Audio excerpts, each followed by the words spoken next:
Welcome to our channel. Today we how to transfer due dates on Capital One cards. Easy tutorial step by step clearly.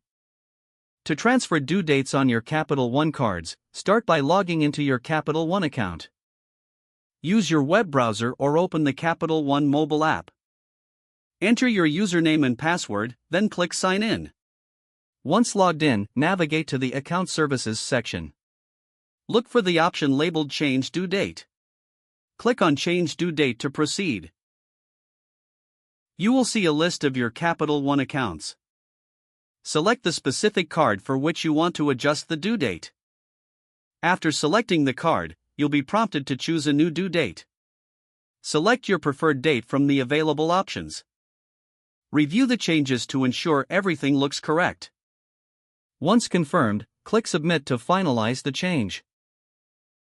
You should receive a confirmation message indicating the new due date. Keep an eye on your email for any additional notifications from Capital One. That's it. Your due date has been successfully transferred to the new date you selected. If the page does not load, refresh the browser or try again in a private or incognito window. Make sure you are using the correct email address, then retype it carefully to avoid small typos.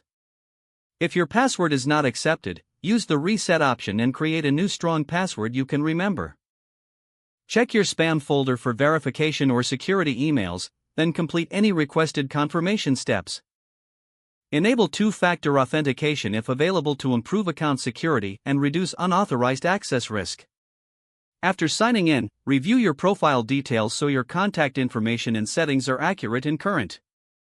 If you see an error message, note it down and try again after restarting your device and internet connection.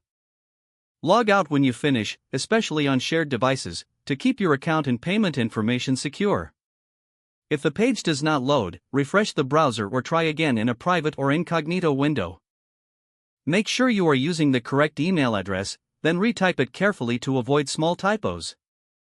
If your password is not accepted, use the reset option and create a new strong password you can remember. Check your spam folder for verification or security emails, then complete any requested confirmation steps. Enable two-factor authentication if available to improve account security and reduce unauthorized access risk. After signing in, review your profile details so your contact information and settings are accurate and current. Don't forget to like this video and subscribe to our channel for more step-by-step tech guides.